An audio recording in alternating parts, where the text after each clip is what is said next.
Our Belarusian Zergi, Nikich, and CuKu are ready to duke it out. For CuKu, this is his 5th appearance in total. His record in the Big Brain Bouts, I believe. No, it's his 4th appearance, right? I actually emailed all the results to myself.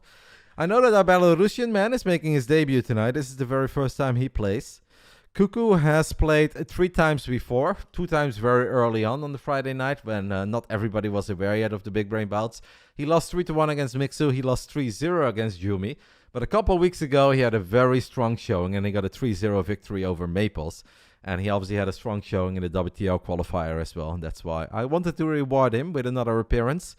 This one is hard though. The moment I said, I've got a Zerg for you, he kind of already knew who it was. And he wasn't quite feeling it, but he still accepted the challenge. And I know he's also been preparing together with Mixu to get as ready as possible for this best of 5. So I'm really excited. Ready when you guys are. For me, this is honestly a true 50-50 matchup. It's, yeah, I think they're both very good. This is high-level StarCraft. These guys obviously are not Clem and Cyril, but they're very good. And I think that these games are going to be on a knife's edge. I'm excited for it. The boys are ready. I'm ready. Let's do it. We, of course, have Indy covering these games as well in Polish. I am not on my phone, guys, because I am trying to be disrespectful. I'm just making sure that everything is all right with our WTL plans.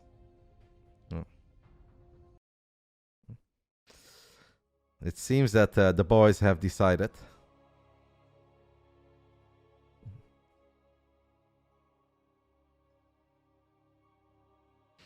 Having a little banter. The spirit is good in the team, guys. I can guarantee you guys that.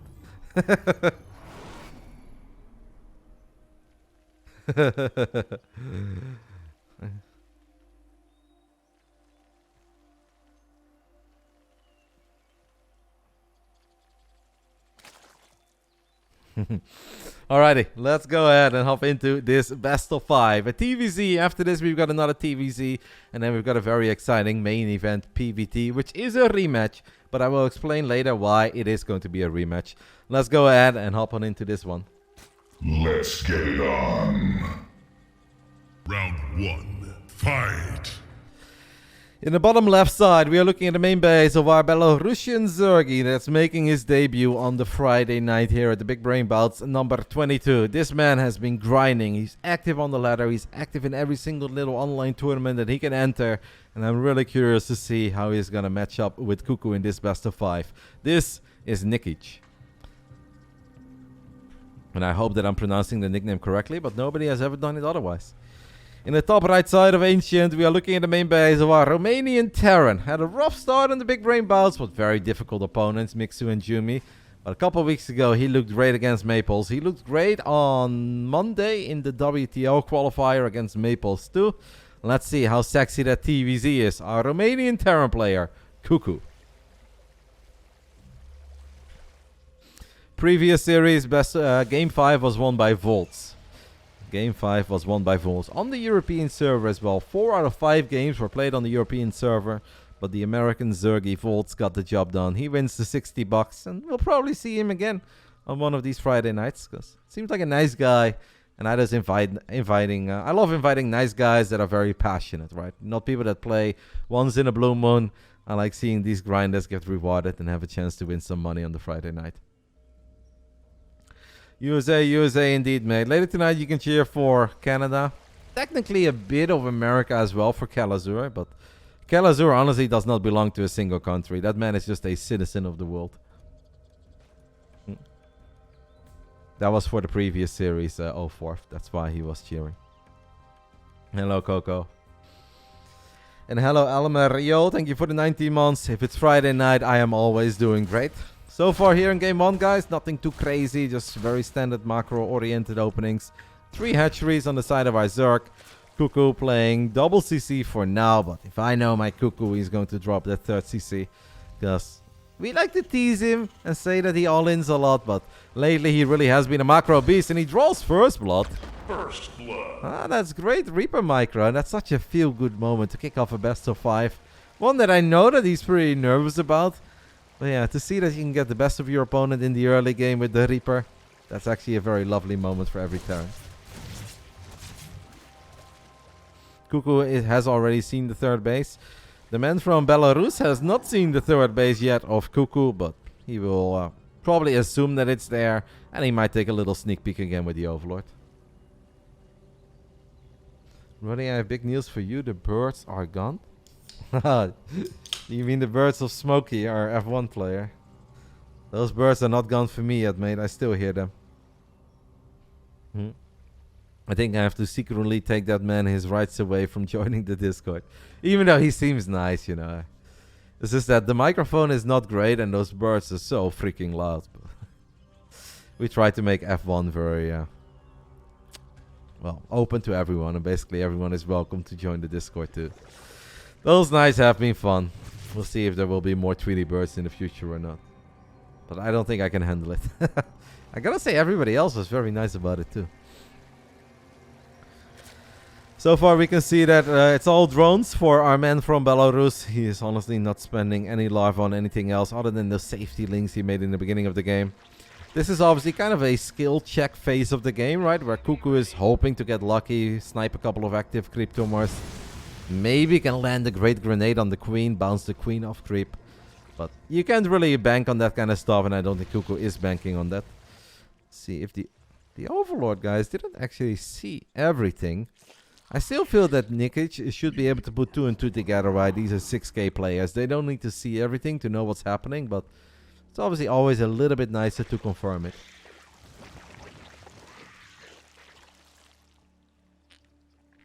I have never seen a 6K MMR player be in Diamond League, mate. That would be a first for me.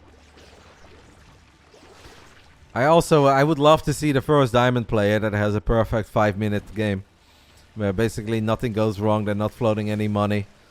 At this point, I don't think there was a big difference between the way that Nikich has played this game and how Reina would have played this game. Other than the fact that Reina probably wouldn't have lost that first drone. But it's impressive that you can look at this game so far and be like, you know what?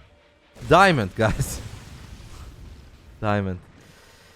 What do you think about Nagelsmann, Tuchel? I don't know what you mean with Tuchel, but I know that Bayern Munich fired their coach. I mean, they're just getting nervous over there, mate. Dortmund is going to win the Bundesliga this year. I couldn't be any more hyped. Don't show my APM. It's okay, Moja. You're out there giving all of us hope.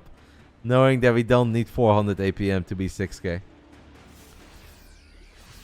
And Tuchel is the guy that got fired from Chelsea, right? We'll see. I don't know. Don't have much to say about it. CuKu throws down a pretty ambitious scan as he goes forward. There are a couple of banelings in the mix, but these are going to be slow banelings for quite some time. Since obviously we have prioritized the upgrades. A slow baneling run by on the other side of the map. At this point, guys, CuKu is obviously prioritizing this army. Because he's probably thinking he's doing really well with this army. And obviously he is. But he needs to make sure that he keeps a little eye on what's about to happen in his third base. I like, by the way, that our man from Belarus is not going for it. Until he actually knows that CuKu for sure is paying attention to what's happening here.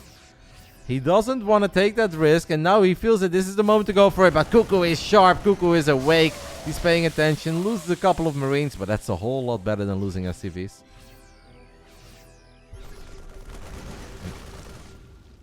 A lot of love and support in the chat for Nikich.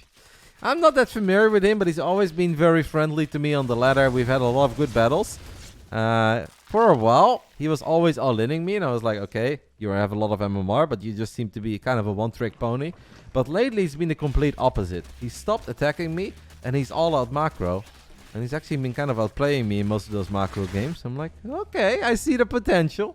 That man is getting better. 80 drones, Spire close to finishing up. I do feel that CuKu is pretty good against Lingbane Muda. It is obviously important for CuKu to figure out that it is Lingbane Muda, but he's playing Marine Mine. And I think mines are excellent against Mudas. Definitely better than tanks, even though you can obviously play Marine tank too, but I feel like the mines are just sick.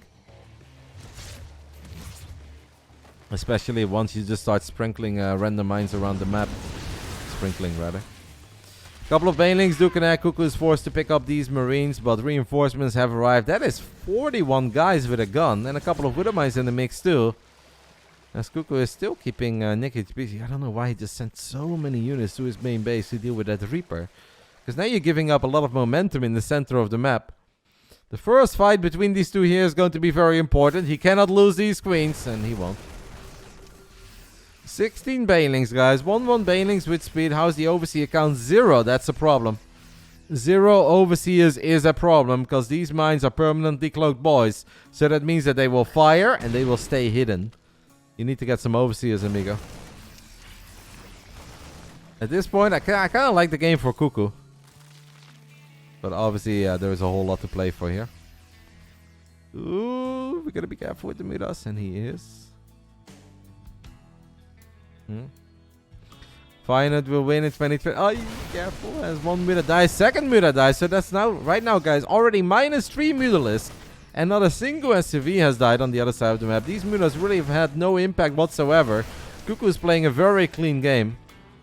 I'm honestly impressed by our little CuKu. I feel like he definitely made some good progress over the last few months as well. I still don't see an overseer with his army. Well, there's an overseer with the Link Bane army, but you really need to get an overseer with your Muda army too. If we're playing TVZ and we're going up against Lairtech Zerg and all the action takes place on the left side of the map and that's where the Zerg spawned, you know as a Terran that you're playing a pretty clean game so far. Wait, clean up the mines. Kinda feels that this is all CuKu so far, and this is a pretty friendly Zerg map. A lot of Zerg actually like this map the most out of all the maps out there. We do have a tiny run by, and there is no big Gabriel bunker here, so that kind of sucks.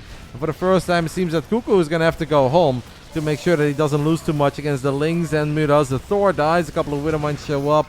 Widowmines, oh no! Careful, mate. That's -3 Mutalisk again.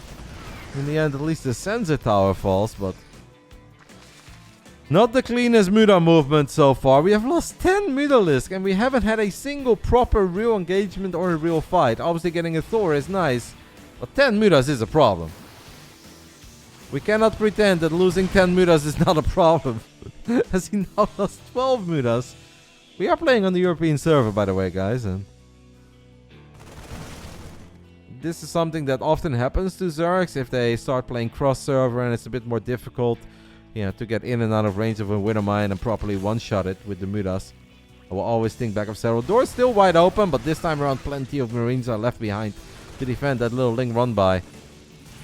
If you ask me, guys, CuKu is playing a close to perfect game here, and Nikich is struggling with the momentum and the pace that CuKu is pushing, but a couple of great Baneling connections is perhaps all it takes, as we do have a nice engagement, nice split up there as well, as that single Widowmine does not blow up the majority of the Banelings. And that was a good fight, but you need good fights like this. And you don't need it once, but you need them over and over and over again if you're a Lairtech Zerg. And that is what Nikich is at the moment. He does have a shit ton of minerals in the bank, by the way. Sweet baby Jesus. As the Hive did manage to finish off too. I think we got Burrow as well, right? Yeah. We could go for a couple of burrowed Banelings here. Will the Banelings turn around? Will the Banelings burrow? The answer is no. Adreno glands on the way. 4,000 minerals. Not a whole lot of gas. That's probably because we have lost as many Mudas as we did. 19 Mutalisks going down in a 12-minute game. So Marauders are leading the charge here. They're going to try to soak up a couple of the Banelings. Mudas trying to pick off some of these Marauders. Trying to pick off a Widowmine too. We're going to go for it one more time. But CuKu's micro is good. And the supply of Nikich is plummeting. And Nikich is just floating an unreasonable, unacceptable amount of minerals here. 4k in a 12-minute game. It's like, alright, we've done a great job in getting our economy up and rolling. But we have just not been able to do anything with these 91 drones that we've been working with. A couple of Banelings are going to try to get magical connections. But CuKu is paying attention. Goes for the on-burrow. Does end up losing the Widowmines. We're going to need something magical out of our Zerg here, guys. Some burrowed Banelings or a beautiful 360 no-scopes around. Otherwise, he's in all sorts of trouble as he is just... Maybe he's nervous, guys. Maybe he's feeling the pressure here a little bit, playing for some prize money. Because he often plays in tournaments, but he doesn't often get to play for $100. And obviously, there's a lot of people watching as well. Maybe that's getting the best of him here. Because I know that his Muda control can be a whole lot better than what it's been this game. This hatchery is on the verge of falling down, and it will fall. CuKu is just doing his thing, burrowing and unburrowing Widowmines.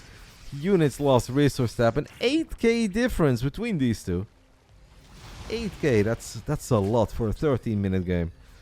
if we're like 30 minutes into a game, be like, oh yeah, that's kind of standard, guys. Zergs often lose a bit more because they have better economies and they are looking for damage. They're blowing up planetaries. Game 1 is all CuKu. I want to say this has been domination, even though both players are maxed out and Nikich still has money in the bank. There are Ultras on the way. And maybe the Ultras can get a great fight against the Marauders if Kindness Splitting can finish up. And there is still a chance, but... Larva currently 24.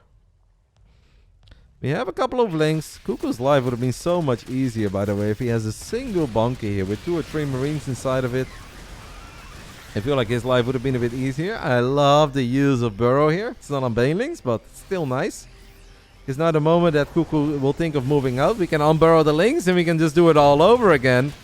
Okay, now Nikich is finding a little bit of momentum. It's not so much about the damage here, guys. It's just about buying time for these big daddy Zerg upgrades to kick in.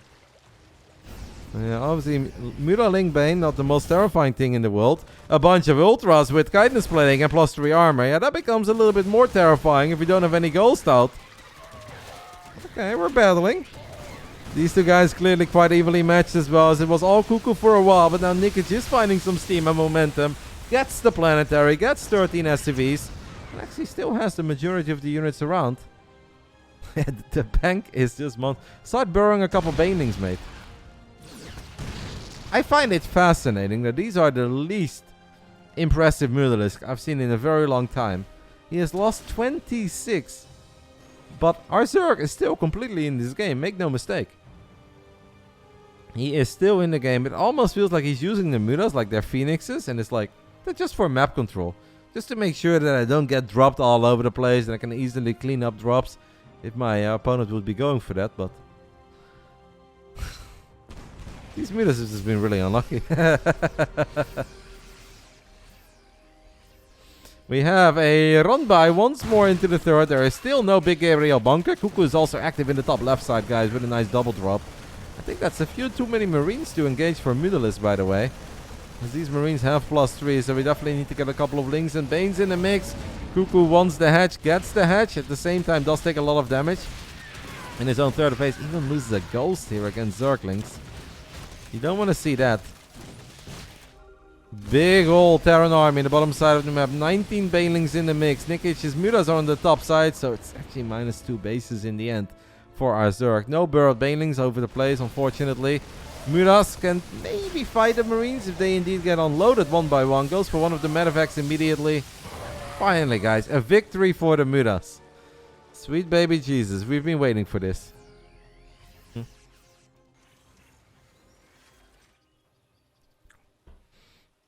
Widow Mines! Oh my goodness, guys! That's a CuKu, can I get some big brain emojis in the chat?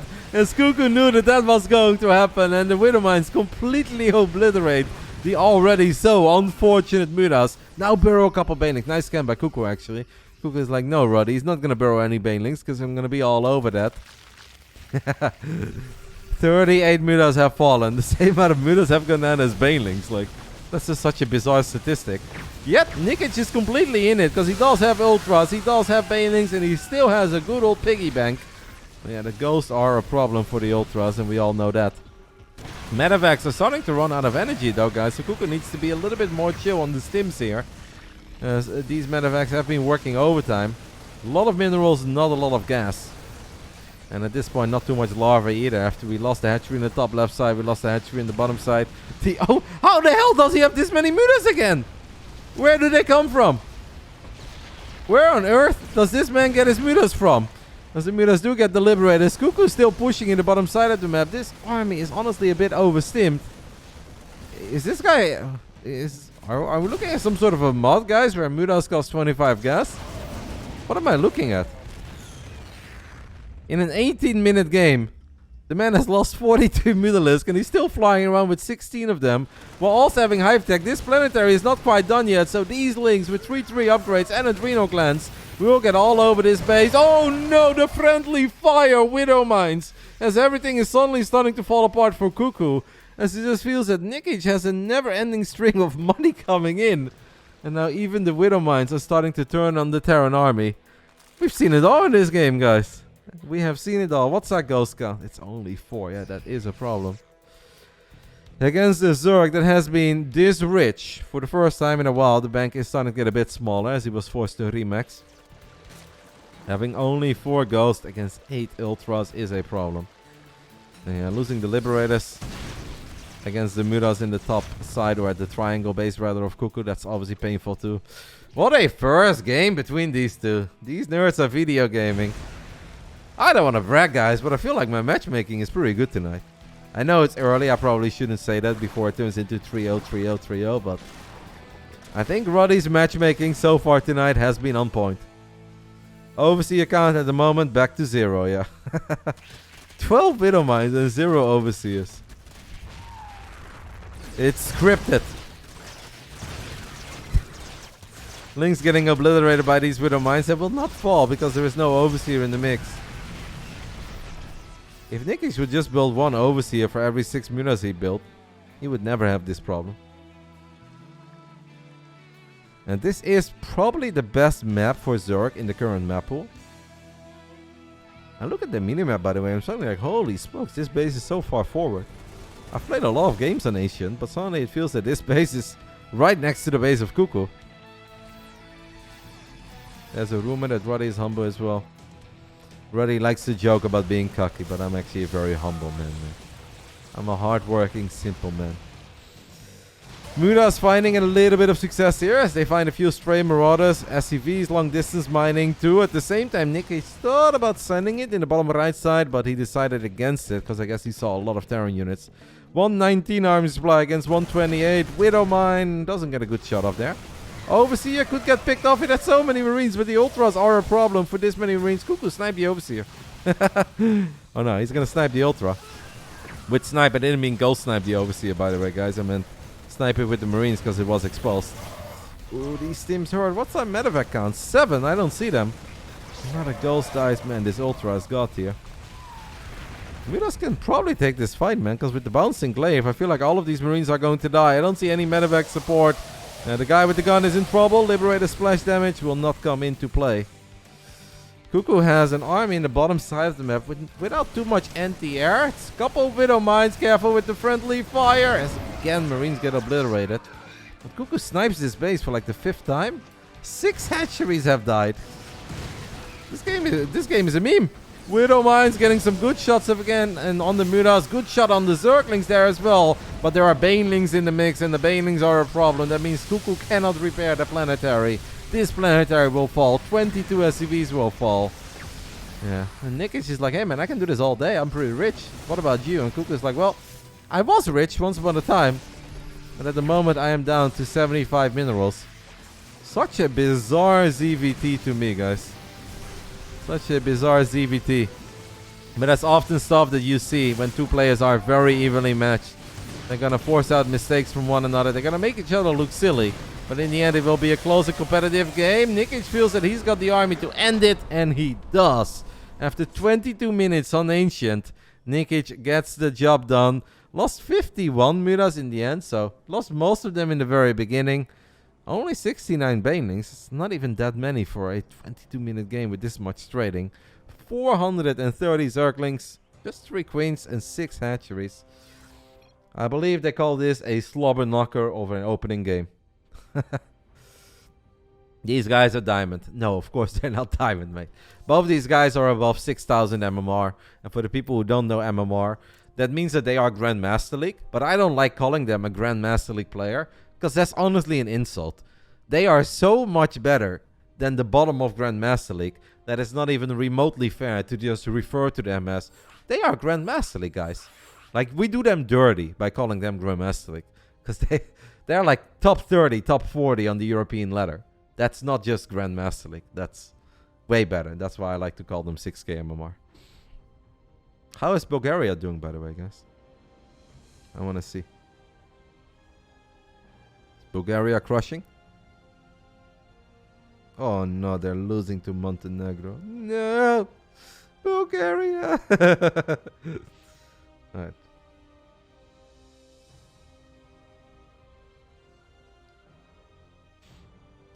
I love that, Lasse. Alright, I'm chuckling at the WTL, the Basilisk Discord. This is cool.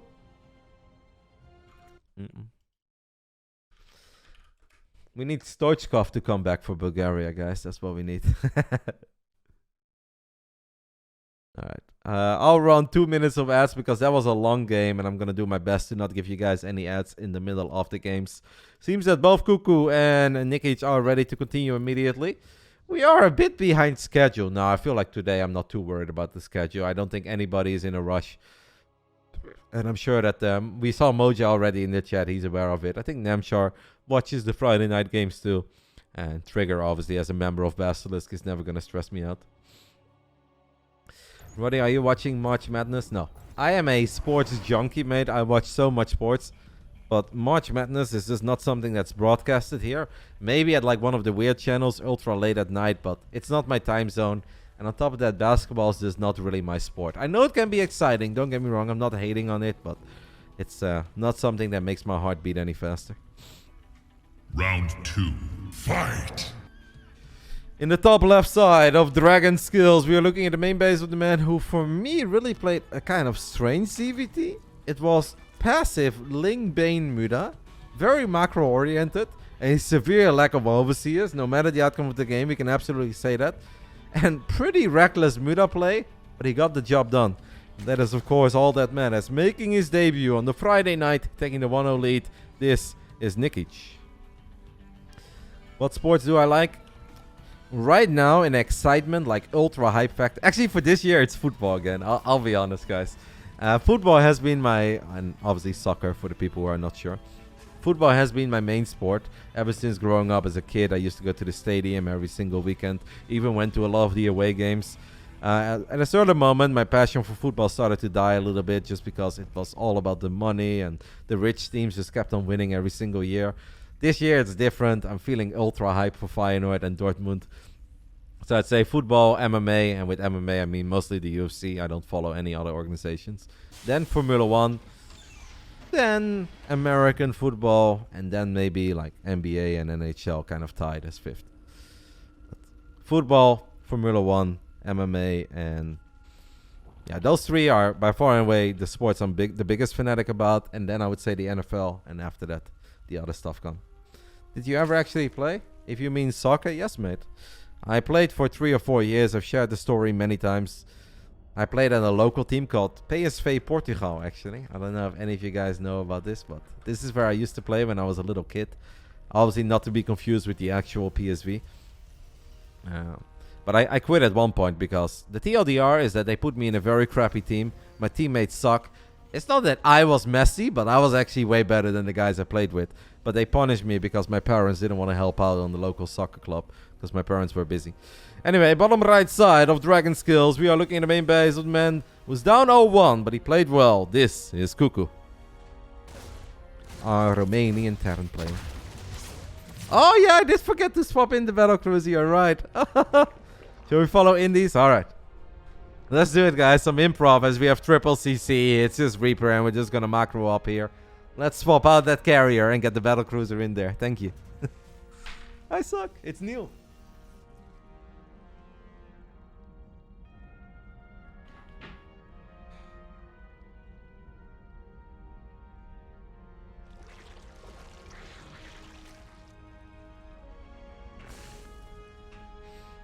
TVZ it is.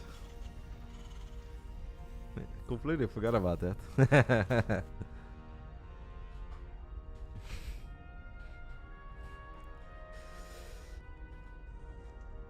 Can you do a close-up?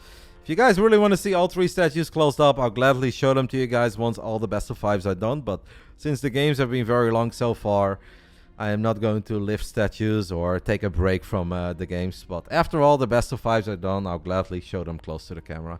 I've probably done it around 20 times, but I know not all of you guys are here all the time, and I respect that. So once the games are over, I'll gladly show all of them up close. I can also take some pictures and put them in the Discord, yes. CuKu gets the drone, guys. First blood. First blood. I can do that too. Where can I get those statues, Roddy? I don't think you can get them anymore, because only 500 are made of each and every single one of them. I know the carrier is sold out. I know the battlecruiser is sold out. Maybe the Broodlord is still available, but I doubt it. But it was from a website called Dark Horse Direct. The smaller ones are available, yes, on the Battle.net store. We have tiny battlecruisers and tiny carriers as well. I don't have the tiny Broodlord because I think the prices went up. And I thought $100 and something for a very tiny Broodlord was pushing it a little bit.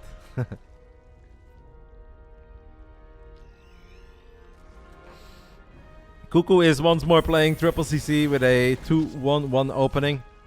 We saw those Marines. I kind of felt, guys, there was maybe a little bit more potential in the first 60 Marines and 2 medevacs in that previous game. Because Nikich was working with slow banelings for a pretty long time. He's kind of like, normally it's very fast upgrades and very late baneling speed. Or it's very fast baneling speed and later upgrades. This man kind of does the middle down the road version. The timings are just a bit different than what I'm used to. And I'm sure they're a bit different than what CuKu is used to too. Because it's like kind of fast upgrades, but not the quickest ones ever. And at the same time, the lair is still kind of quick, but obviously baneling speed is going to be a bit later. It feels a little bit odd to me. CuKu is going to play tanks here, at least opens up with a tank. That is not something he did in the previous game.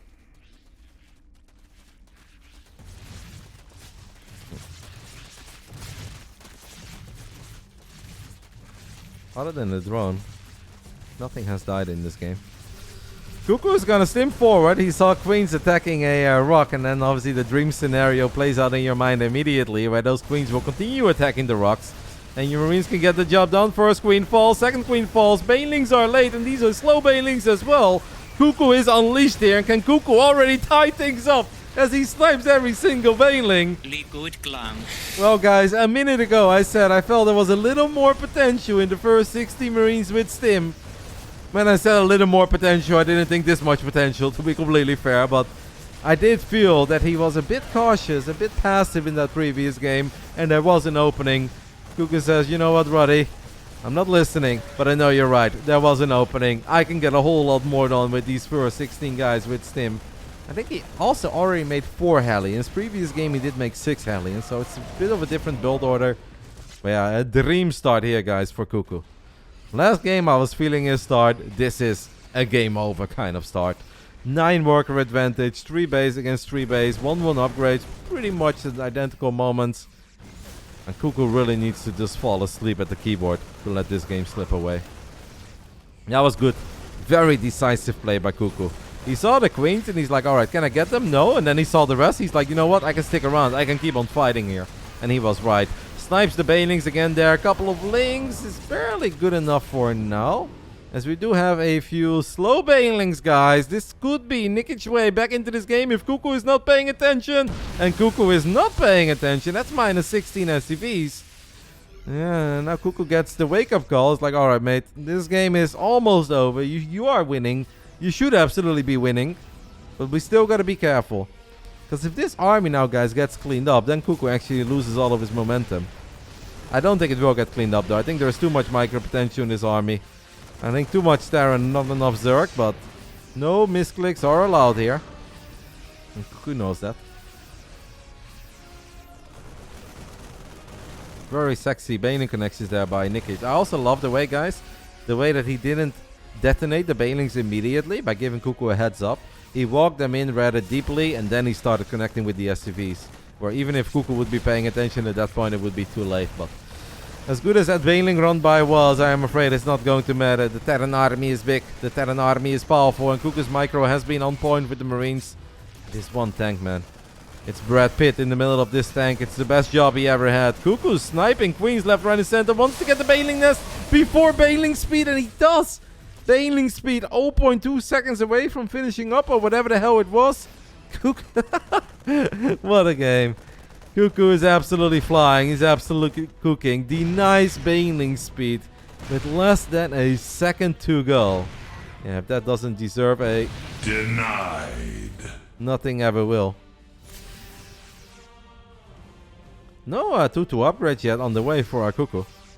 Right when I say that he queues them up. Gotta say though, Nikich is still making CuKu work for it a little bit. Make no mistake, guys. This game should be over. I want to believe it's over. But you still gotta be careful. And obviously, every second that goes by, the more that Nikich will start dreaming again that he can make something of this game. Maybe CuKu just feels that he actually created a very big window for himself by sniping that Baneling nest. He saw it was still wiggling when he gunned it down, and then he obviously saw slow Banelings on his side of the map. So he knows that he doesn't actually have to rush. He can just wait until he has a few more units, put tanks in a good position, make sure Liberators can join the party. And at this point, the menace is popping up. He's dropping all over the place. He's here. He's there. He's misrallying Marines, but it's okay. Yes, he can actually get Baneling Nest number 2 as well. CuKu! No, I don't think we're going to get Baneling Nest number 2. Alright, couple of links were once again trying to make their way into the third base. I have to admit, this is a little bit of a Bly GG timing coming out of Nikich. 3 base Zerg, 39 drones. I know 2 upgrades and a dream, but at this point we are no longer dreaming, guys. The hopium, I believe, is what the Zoomers call it. Liberator making sure there is a little bit of justice. Not quite going for drones there, the way that the Liberator should obviously prioritize drones over Zerglings, but we'll let CuKu slide. We'll let him cook. CuKu throws down a scan on the left side of the map, wants to make sure he didn't misread this game. He's like, I am winning this game as hard as I think I am winning it, right? Yes, you are, CuKu. The fighting spirit, by the way, man, out of these boys. When I mean the boys, I mean people in general have been losing games today. Everybody has been staying in games for a pretty long time. If this was a ladder game, I can guarantee you guys that Nikich would never be in it. And he will be forced to tap out in the near future. But I love the fact that he's battling till the final few units. I love the fact that he's going to try to make a magical comeback and put on a show for us. It's not going to happen this time around, guys. The man is super dead. 82 supply against 178. 2 upgrades for both sides. 17 Banelings is obviously never going to be enough. I don't think CuKu even needs to micro anymore at this point. Still dropping in the main base, trying to get a few more queens. These are always happy moments anyway. If you're CuKu at this point, you don't hate it. You like the fact that your opponent hasn't left yet. Because you got an overwhelming amount of units. You know you're going to crush the fight. You can go ahead and get a bit fancy with pickups. You can start dropping. And just like that. 2 games in, second best of 5. We're all tied up. CuKu and Nikich seem to be very evenly matched with one another. 2 hours queue on Diablo 4. I thought last weekend was the Diablo 4 beta weekend. Is it like back-to-back weekends that people can play, or is this actually the first time that you can play? Oh, it's open beta. Was last weekend the closed beta? Roddy Vegas called Caesar's Palace wants you to hire for an open odds maker position. You know, if Stormgate gets incredibly big, I wouldn't mind taking a spot like that down the line, but that obviously would mean that I can no longer be a caster, other than on my own channel, but I think I'd be very good at that. Way down the line, though. I'll take a penthouse suite in the hotel. I'll just live in the hotel. It would be fun. It would be one hell of a lifestyle, baby. We can make a little documentary out of it. Thank you, Jeremy, for the 30 months. But you know, Jeremy, it still hurts. It does still hurt. All of it still hurts, but thank you. Looking forward to our next races. And I hope you know that I'm going to get a microscope glass. I'm going to take a quick look at the way that you take those corners. I'm going to save every single replay. I'm going to analyze every apex. Does it hurt? No, mate. The count was bullshit. Out of those 24, and 22 out of 24, I was off the throttle. And the other 2 times, there was a car in front of me doing the exact same thing. And I don't want to lose DRS. And you saw Max and Checo doing it too. They actually full send it. So you're allowed to do that 3 times.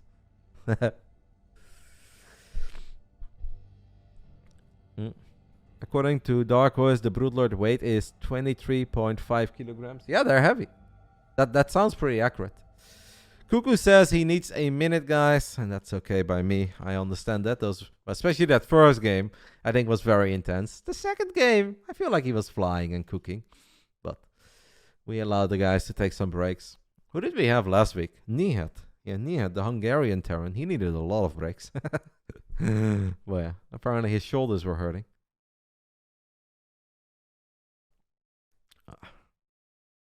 Don't even. Mm-hmm.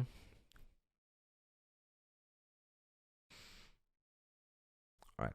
We have 1 minute. After this, guys, we've got another TVZ that will be... I'm a bit worried that I recklessly roll back and that this table is not very stable. That I knock over my statues. Because my microphone is coming in from a different angle. I'm a bit out of my element, guys, but we'll get there.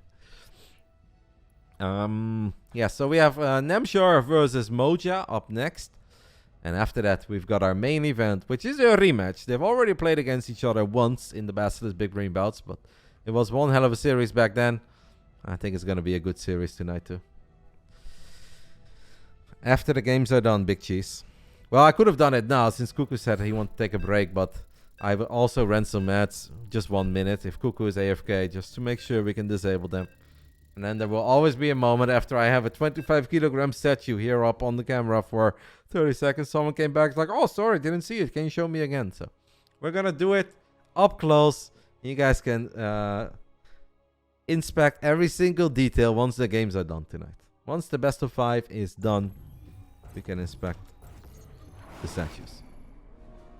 Round 3. Fight. Bottom right side, we are looking at the main base of our Zergy, who's setting up his camera hotkeys. It's kind of cool with this mod, right? Look at these nerds. He's setting up like 5 camera hotkeys. That's crazy. That's 5 more than I've set up in my entire 11-year career of StarCraft 2.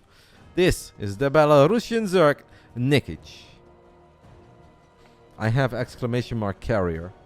Maybe exclamation mark battle cruiser or BC. So there are commands for them.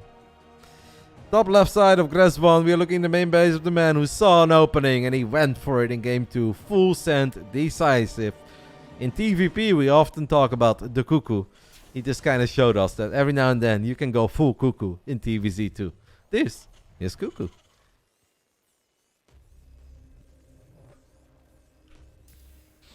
Thank you, Justifon. Yeah, I'm very happy with how the games have played out so far tonight. Now, all of that... You know, we never want to celebrate too early because it could all come crumbling down if suddenly things become a bit more one-sided. But so far, I think when it comes to trying to get some close best of 5s, it's been 10 out of 10. Well, when we talk about going full CuKu, I think Uthermal was actually one of the first ones to talk about this a long time ago. Is that most Terran players in TVP, if they have Marauders and Ghosts and they go up against a bunch of Disruptors, you obviously see what Clem does, right? Clem either tries to split or he runs away and he comes back in rage. CuKu does not believe in splitting and does not believe in running back. CuKu just drops EMPs, steams forward and shift clicks all of them down. He's one of the very few Terrans who does it against like 5 or 6 Disruptors. Not just against 1 or 2, but even against 5 or 6 Disruptors. He will drop those EMPs, steam forward and gun everything down. So that's what we mean when we talk about the CuKu. Does it work? Quite often it works here, because every Protoss player is expecting the Terran to disengage and split a little bit, so they kind of fire one ball at a time. But the moment they fire one ball at a time, CuKu is already there with all of his Marauders shift-clicking them down, so more often than not he gets away with it. But yeah, it obviously does not always work, because if it would always work, every Terran player would do it. But he's good in it.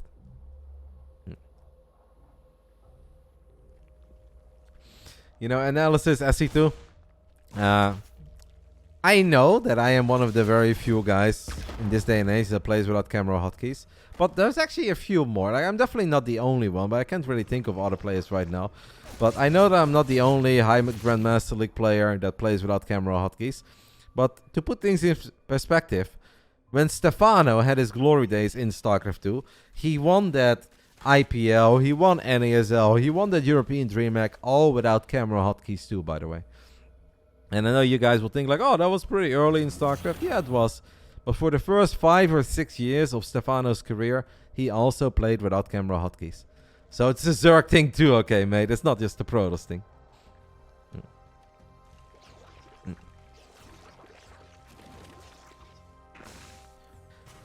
CuKu is once more playing triple CC here. I do not believe that the Reaper was able to get a drone kill. Obviously in game 1 it was. In game 2 it was the Hellion and the Reaper, I believe, that got a drone.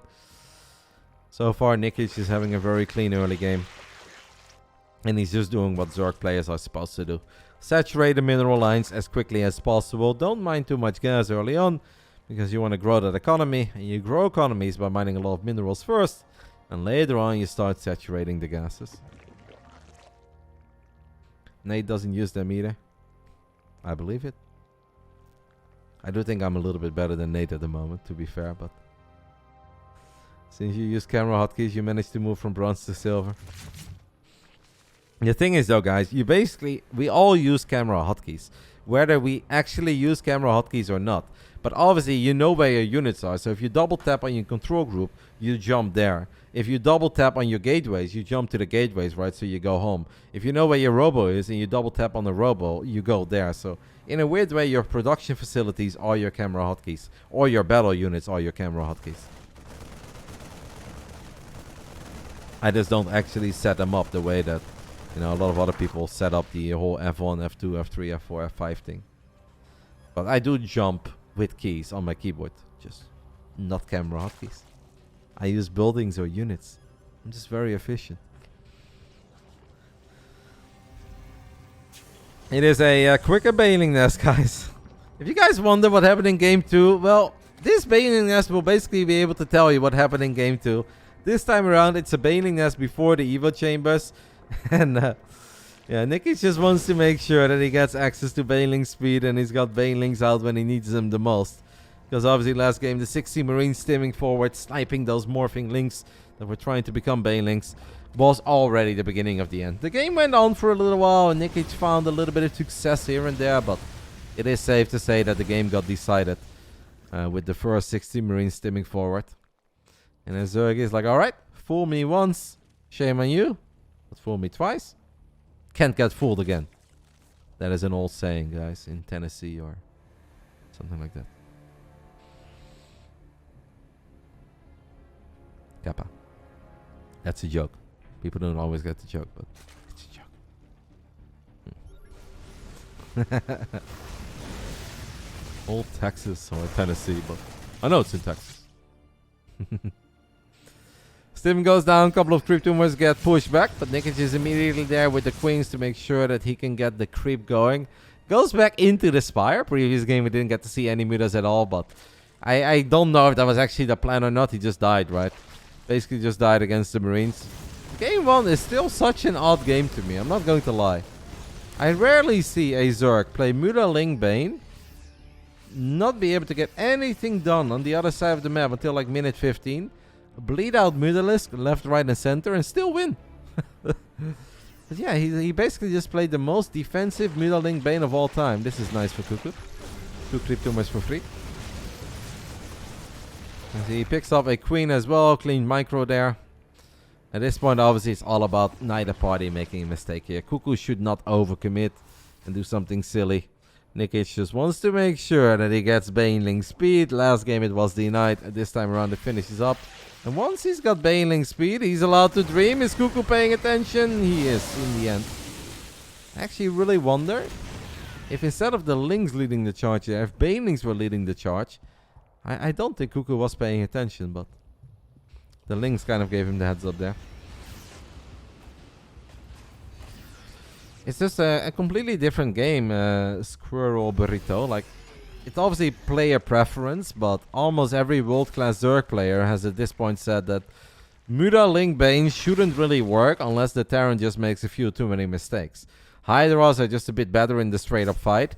Mutas are normally great units because they can dictate the pace of the game. They can pick off stray units, find openings, find some easy economic damage, but Terran players are too good these days in keeping track of the mutas, leaving the right amount of units at home, setting up some traps with the Widow Mines. Missile turrets are godlike, so yeah, most people do not really believe in the muta.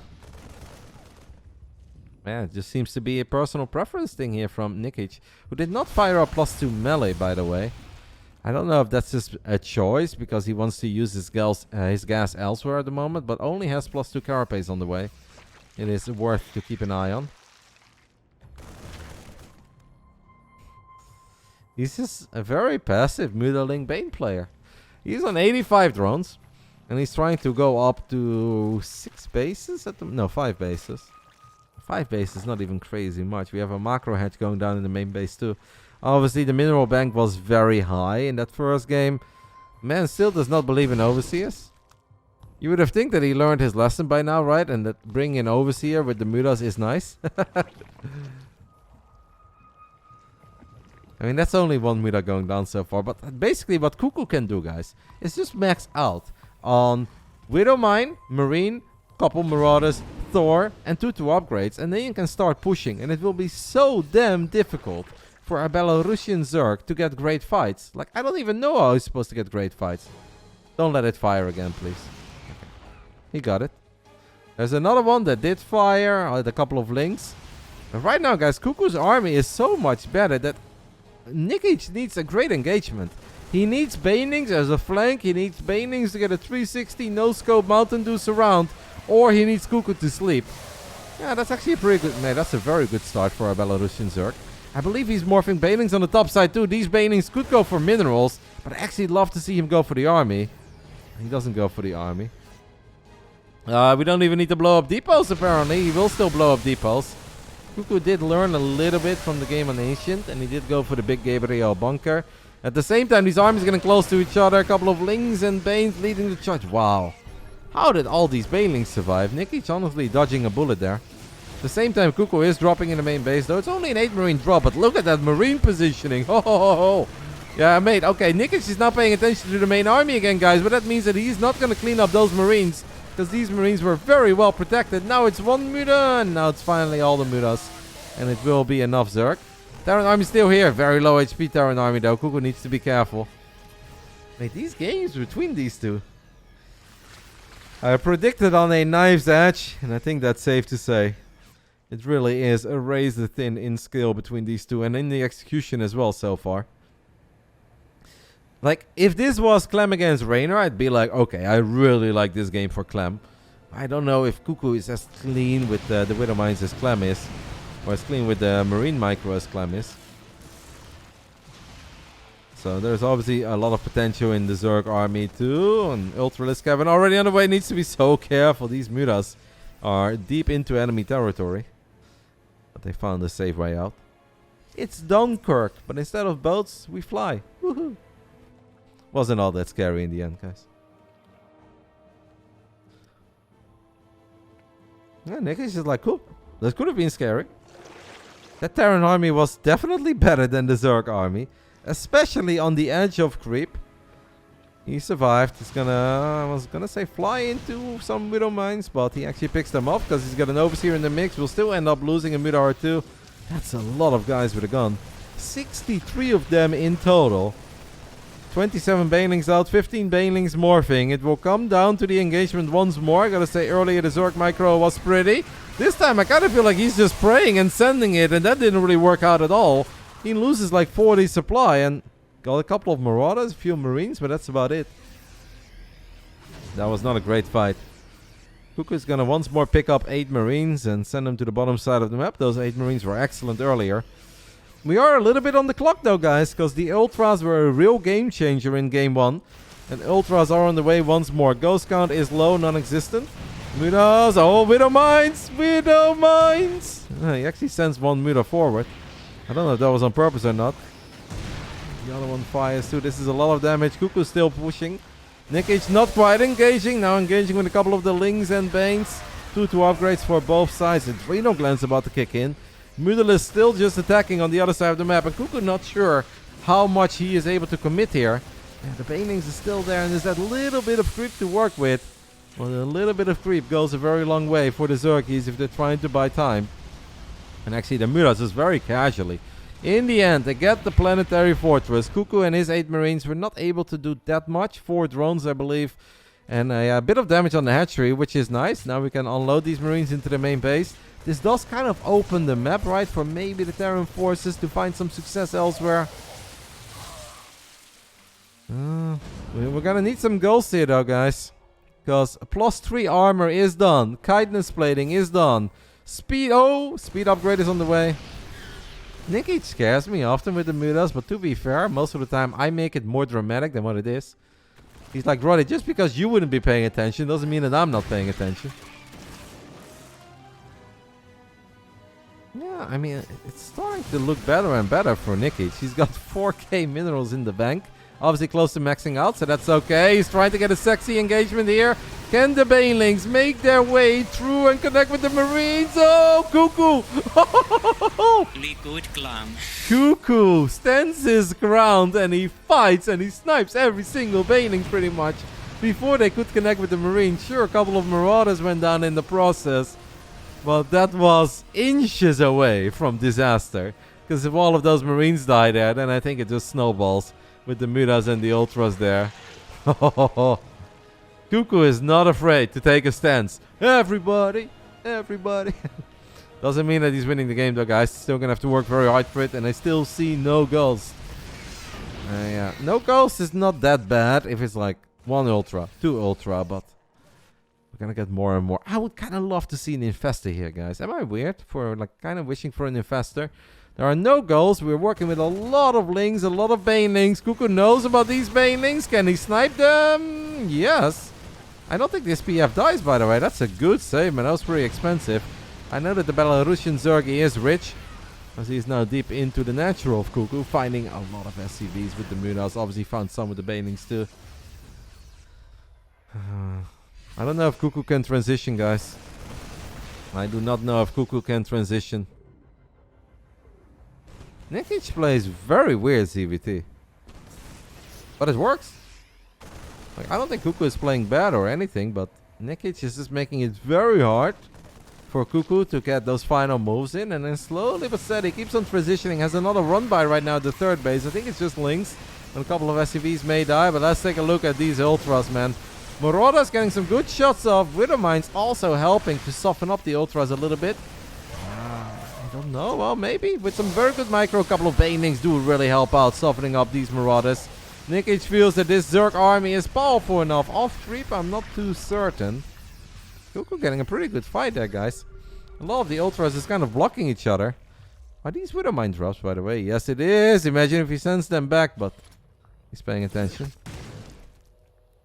Good job. Oh, more Widowmines. Crouching Mine. Hidden Disaster. Seems like he's waiting for some Overlords that mine will fire too. This does allow CuKu to show up again in the bottom side of the map.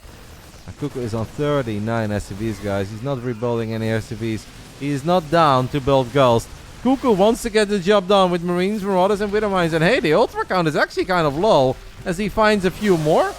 Is there? I don't know. On creep, I feel like there is just no chances. The Banelings make their way through. CuKu with some hot pickups on the Marines, but the Ling run-bys are relentless. 3-3 Zerg and Reno Glance. And there's so many bases, right? Nikich is okay to lose a base or two. He's got money for days. I don't know how he does it, man. He's just got a much bigger bank than what I normally see from very similar looking ZVTs. But yeah, I guess if the Zerg is not throwing away 20 Banelings at a time by trying to find damage, you just have a much bigger bank. It's almost like the reverse. Normally I feel like it's the Zerg attacking the Terran. And Nikich is like, nah, I know CuKu. He's gonna attack me anyway. And he's just playing a very defensive style. Mostly takes fights on creep. As we have burrowed Banelings for the first time around. And it's working. Yeah, I do think it's GG as well. Like, obviously it was GG in that previous attack. I feel like CuKu had to really get the job done. We might get a very juicy Widowmine shot here, guys.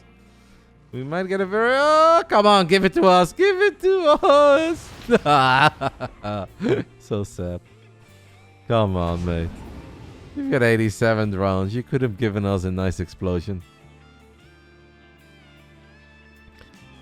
Only 5k resources more have gone down on the side of Nikich. And that's perfectly fine if you're playing CVT. Especially if you're working with the economy that he's been working with throughout this game. And even that first game as well. It's nothing disastrous, right? We're not looking at 15k, 20k. 5k, who cares? Might still get a little bit of mine drop. No, it's a Marine run by. This is a base that CuKu really cannot afford to lose. The army supplies are still close, so that does always give you a tiny bit of hope. But CuKu just doesn't have the resources to max out. And even like losing 8 Marines here is a problem. It's rebuilding. Oh, we have some burrowed Banelings, by the way, in the center of the map. Unfortunately for Nikich, the army of CuKu is not running over it yet. Could still come into play. Can also use them as a flank. There are 3 or 4 fights happening now at once, but I'm just going to show you guys the main fight. Because if CuKu loses his army, he will wave the white flag. Is there a chance that this army wins the game? There is a chance. It's very tiny. Very, very, very tiny. And then he needs to kill another army, which makes the chance even tinier. We're going to see what CuKu can get done. He is down 15 army supply. It just feels like a whole lot of Zerg. And Nikich knows that time is on his side. He's like, CuKu, mate, I'm going to force you to keep on stimming. Keep on using all that energy. And I'll slowly but steady trade out some units, but he's not even going to give the fight that CuKu was looking for, and that would give CuKu a shimmer of hope. The medevacs are going down. The muta count is suddenly incredibly high again. As we queued up 11 mutas earlier, I saw that GG will get called after a 20-minute game on Greswan. And Nikich, on his debut, Friday night, takes the 2-1 lead over a CuKu that is in shape, by the way. He's playing a lot, very motivated. A lot of these guys are going to be playing a lot in the upcoming weeks because we're getting closer and closer to the DreamHack qualifiers, and where your top tier guys like to take it somewhat easy at this time of the year. A lot of the players around 6k, they push harder than ever before because they really want to make it into the DreamHack Masters. And Nikich looks good. I don't think he's ever been part of the DreamHack Masters or WCS Premier League, as how it was called in the past. But if he plays like this in the qualifiers, there's a very good chance that he gets the job done. I have the feeling that CuKu is a bit too aggressive for the way that Nikich is playing. Since Nikich is not really applying any pressure whatsoever, CuKu can technically just take as many bases as he wants on his side of the map and get that ghost transition. Like, CuKu is actually a good ghost player, guys. I think it's one of the hardest things to master as Terran. The ultimate late game and transition into Liberators, get a bunch of ghosts out on the field. But CuKu is good in this. Yet, CuKu is playing with some very high urgency and he wants to be in the face of Nikich, and that just allows the Zerg to battle with Linkbane Muta on creep. No, Nikich is not Nitix, but it's funny that you asked that, because I did actually play against Nitix earlier today. That's a Bulgarian Zerg that was also above 6k in the past. Has taken a little break, but it's funny that you asked, because I hadn't seen him in a while, and then suddenly he played today. They are both Eastern European Zergs. And in the past, Nitix was better, but right now, Nikich is a whole lot better. I'm gonna guarantee you guys that. But that's normal, obviously, because the man from Belarus plays a whole lot more than his Bulgarian counterpart. Alright, potentially final game between these two, but it could still go into a 5-game series. Hopefully you guys are having fun Friday night video gaming.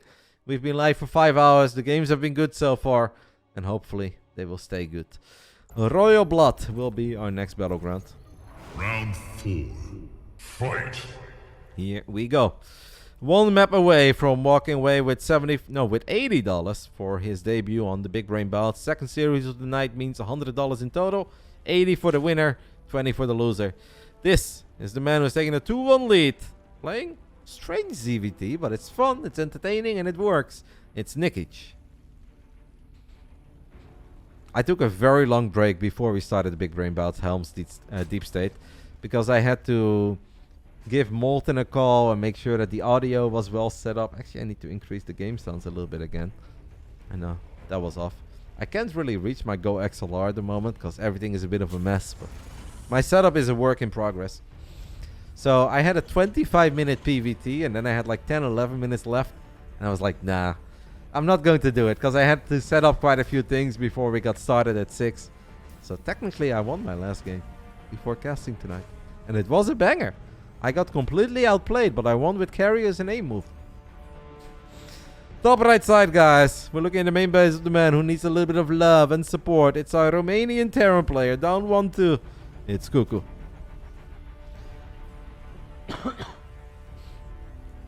CuKu has known for over a week that he is playing Nikich, and he actually already knew when I already told CuKu that he could play this Friday at 7 p.m, but I didn't have an opponent for him yet.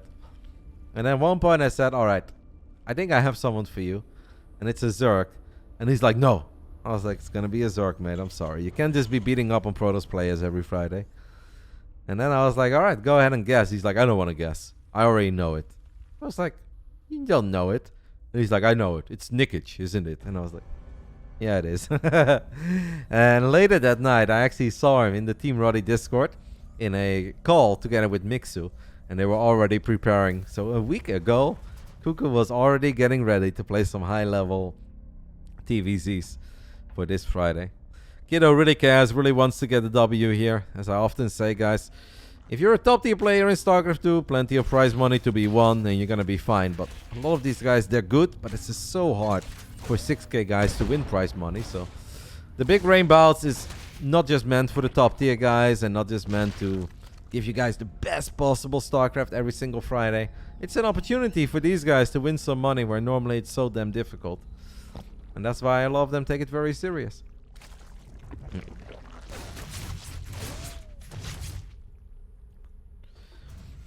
Triple CC again. I wouldn't hate seeing some Banshees, by the way, from CuKu.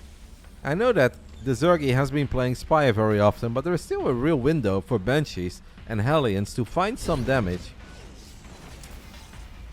Seems like he's just going to go into that 2-1-1 setup again. Obviously, he found a lot of success with it on Dragon skills, but we clearly saw the adjustments that our Zerg made in the previous game. Much quicker Baneling Nest, slightly later Evolution Chambers. It's still different, by the way, than how every other Zerg does it. Because normally, guys, if you watch Dark, Raynor, Serral in ZVT, it's either the quick lair with quick Baneling speed, later upgrades, or it's hatchery tag for quite some time, double evo, 2 upgrades, then the lair, then the Baneling Nest, then Baneling speed. Nikich kind of does it 50-50, middle down the road, where it's like kind of quick upgrades, kind of quick lair, kind of quick Baneling speed, and he kind of flipped the building timings around in that previous game. It's a bit odd, but hey, whatever works for him. As I often tell you guys, it is better to play something that you're very good at than play something that is considered to be very good, but if you don't really feel that comfortable with it, then why are you playing it in the first place? You're always going to do a lot better with the style that you feel comfortable with than playing something that other people tell you that you should play. APM, 300 to 400 for CuKu, and Nikich often around 300, 350. And I believe for these guys, that's actually a kind of real APM. I don't think there is too much inflation in that number. They're quick. And you feel that when you play against them, trust me.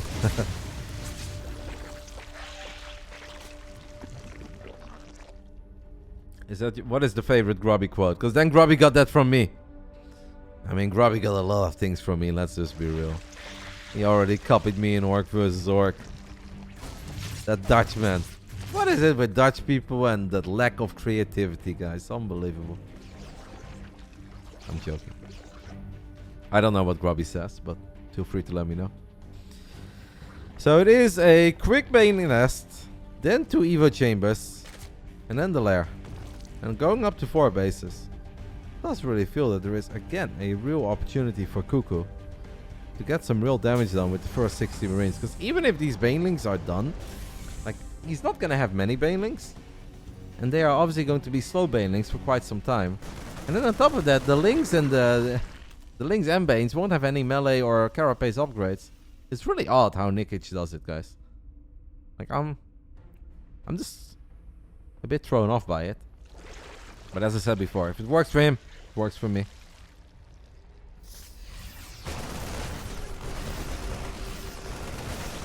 He totally got that from me, said it. I already said that since my Warcraft 3 days, mate. I was the one playing double Beastary while everybody else was playing Beastary Spirit Lodge. Grubby copied me there. I won't take kudos for a lot of things, but I'm gonna take kudos for that one, okay? Unbelievable, what a guy. Spreading some Roddy wisdom on the Grubby stream. CuKu is going to stim forward and try to get on top of these queens, but Nikich's unit positioning was excellent there. The Lings and Banes were close enough that it was very scary for the Marines to go in any deeper. So far, so good for the Zerg. 12 worker advantage, Baneling speed on the way, and all the upgrades. And again, that Spire. Also, really did a much better job with the Overseers on Dress 1 than he did on Ancient. We gotta give him kudos for that.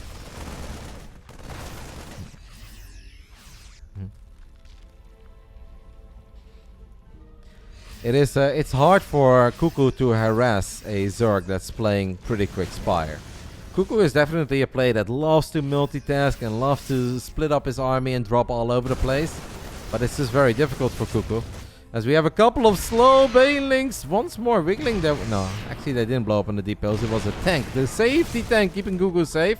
While CuKu does seem to be taking a pretty decent trade on the other side of the map. Yeah, only 7 units going down. Very good job with the safety tank there by CuKu. CuKu throws down the scan in the main base and we'll see the Spire. We'll see the macro hedge as well. He knows what he's dealing with, guys.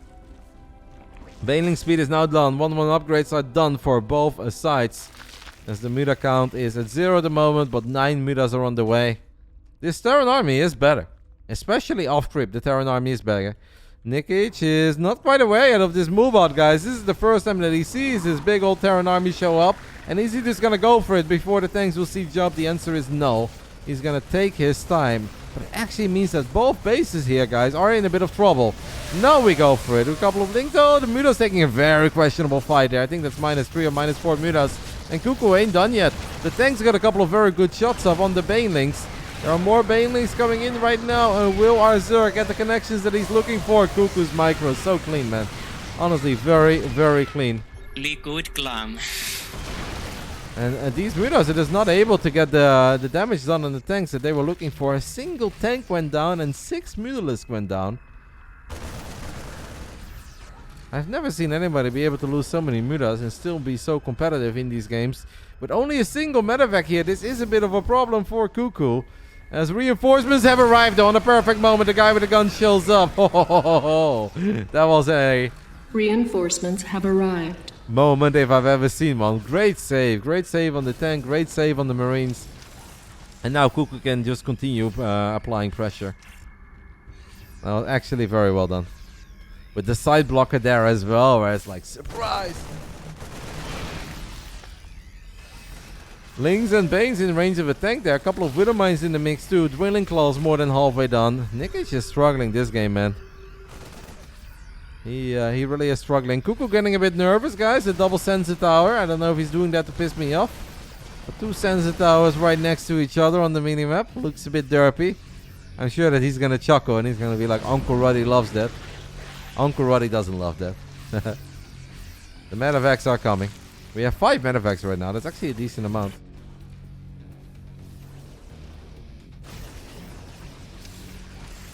Both players are still dead even in the upgrades, and the 2-2 upgrade is going to be very close too, so it really kind of just comes down to the micro, it comes down to the engagement. I think we've lost 8 Mutas so far. 7 Mutalisks, and the Mutas have not even made it to the other side of the map. This goes to show that CuKu really is the one dictating the pace of this game, but can he actually get hatcheries? Because as well as he's been doing so far, not a lot of drones have gone down, and not a lot of hatcheries have gone down. Pushing up this ramp is pretty difficult. Nikich is just mastering the defensive Link Bane Muta. And if you guys wonder why that doesn't make any sense to me, I know it doesn't make any sense to me either. But he really is mastering the defensive Link Bane Muta. Snipes that medevac with 8 Marines inside of it. Brings a couple of Lings and Banes forward. Widow Mines. Not getting the best shots there. Not a bad trade for our Zerg, I think. 9 Banelings remain, but that's so many Mutalisks. And these so many Widow Mines. These Widow Mines have drilling claws. CuKu's macro is slipping here a tiny bit, guys. 8 barracks and 2 factories are up and running. Single starport. CuKu floating a little bit more than he's supposed to be floating. Probably just feeling the pressure of this moment here in game 4. Down 1-2. Oh, there's a lot of Widow Mines, mate. He sees them as well. What do we do with these Mutas? Okay, he's just getting the tanks and he somehow gets away with it too. That was robbery in broad daylight. Mutas hovering above 17 Widow Mines and a bunch of guys with a gun, and they still got the tanks. Wow, gets a double kill on the Widow Mine there too. This is... I want to get really dramatic here, guys. I want to go full hyperbolic cast on you guys. This man is revolutionizing TVZ or ZVT rather in front of our eyes with the defensive Muta Link Bane.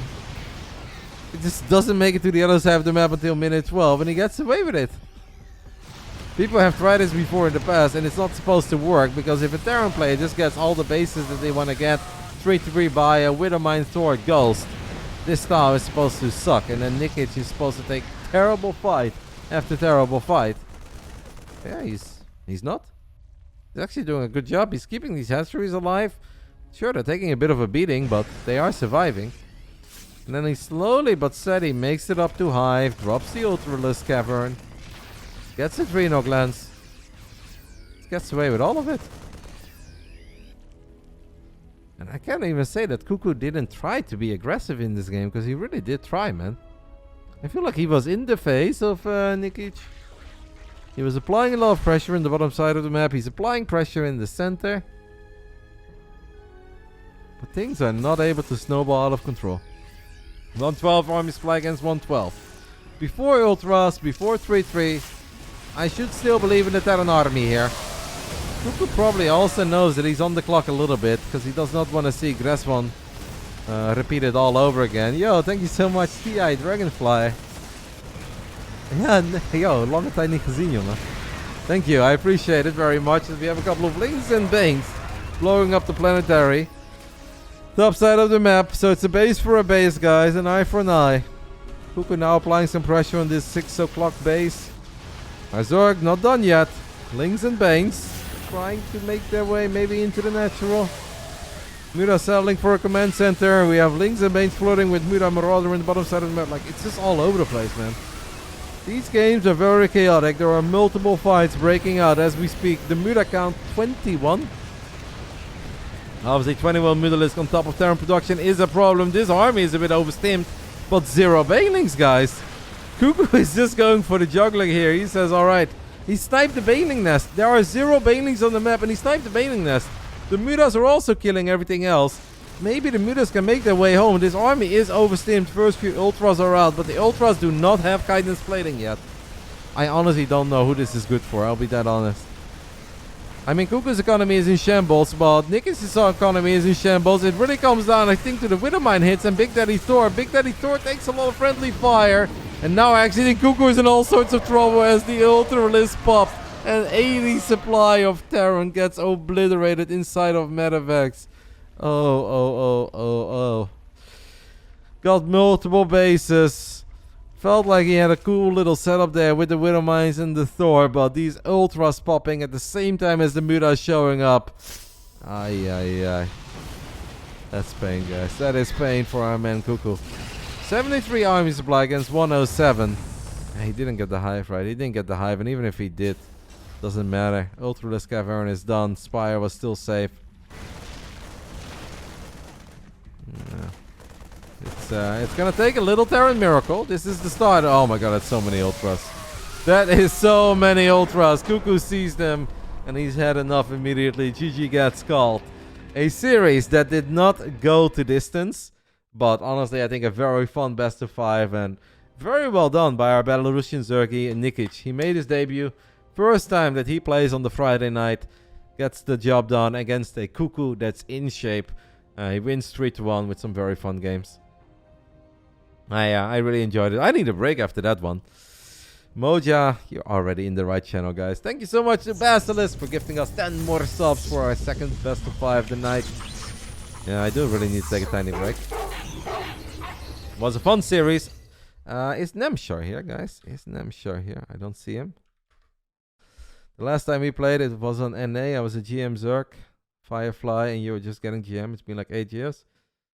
If you're talking to me, why did we... Oh, because I lived in America back then, right? Yeah. I mean, I remember your username from my channel, mate, and I know that you're Dutch. I do not remember our games, but I know that we were close to each other. But that's such a long time ago. Yeah, the GTA Golf. Yeah, I still have a Golf, just a less cool one, and now I live in the Netherlands instead of America, but I still have a Golf. Did we start with the main event? No. We have never started with the main event, and we haven't started with the main event today either. Alright, choose prediction outcome. Wow, it was 50-50 when it came to the prediction of you guys. And yeah, I thought it was a difficult one to predict. In the end, the man, I misspelled his name, when he gets the job done, he wins the $80. We get ready for the co-main event of the evening.